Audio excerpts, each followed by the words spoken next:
I think the issue of ageism is just huge in our healthcare system.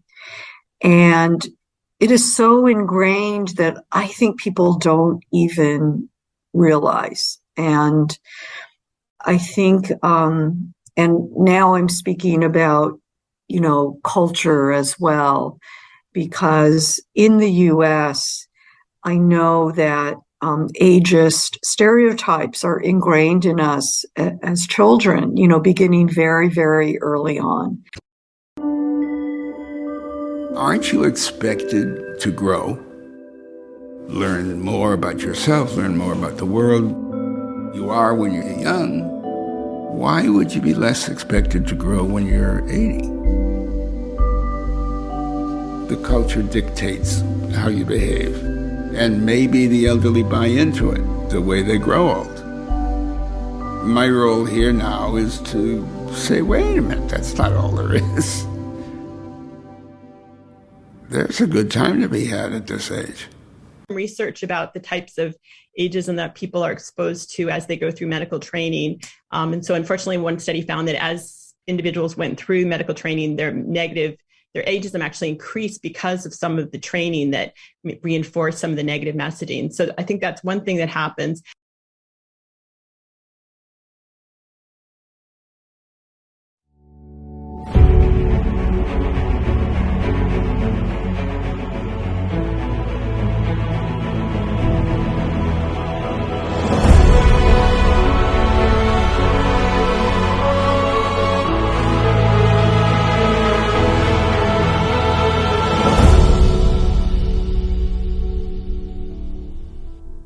Just imagine, you don't have a name, you don't have a face.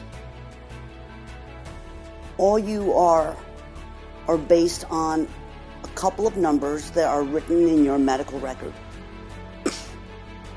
This is how some of my patients describe how they felt when they were admitted to the hospital. Whether it's you're too old for treatment or you're too frail, based on your age alone, or just being automatically assumed to have cognitive impairment or to be not able to tolerate treatment, can be very frustrating for both patients and caregivers. We are hoping to dispel the myths behind ageism, but especially in healthcare. This 5-part series will include guests and also personal accounts of patients undergoing ageism in the healthcare system. Episode 1 will first define what is old anyway. In this episode, we will talk about exactly what old means. What is ageism?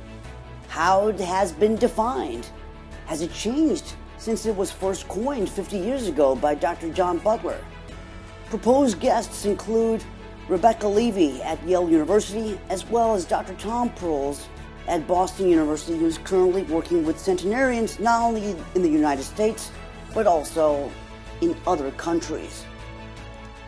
Episode 2 will focus on ageism at your doctor's office. Here we'll talk about ageism in healthcare and why it matters now more than ever. We'll see if we've truly learned any lessons from the COVID pandemic. Proposed guests include various geriatricians from different institutions, including Sharon Inouye from Harvard Medical School, who has been a fierce advocate against ageism in healthcare. Episode 3, Am I More Than Just a Number? This episode is going to be my favorite, as we're going to be talking to patients aging anywhere between 65 to the age of 100. And we'll hear from them and how they describe what they felt as they encountered ageism as an obstacle to their treatment, based on arbitrary guidelines and just merely physician attitudes.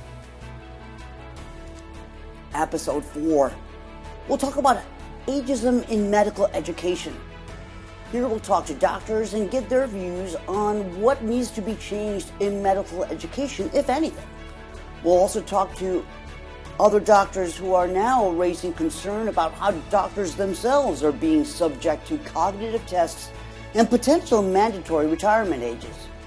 Proposed guests include Dr. Mark Lax, who wrote the famous book Treat Me, Not My Age, and who has also focused on how ageism affects the care of many patients.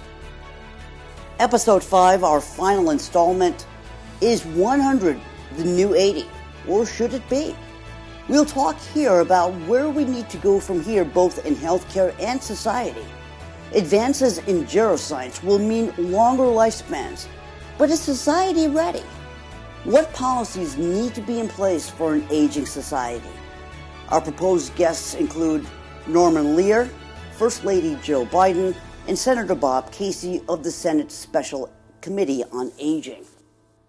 In conclusion, the hope for this 5-part series is to be a launching point of something bigger, as a podcast highlighting all issues related to geriatric medicine, from research to caregiving.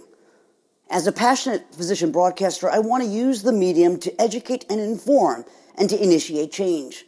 As we have discussed in this semester, the goal will be to create actual policy changes.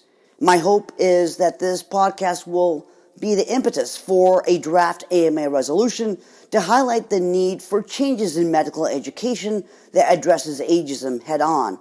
That is where I had first encountered ageism myself as an intern in internal medicine.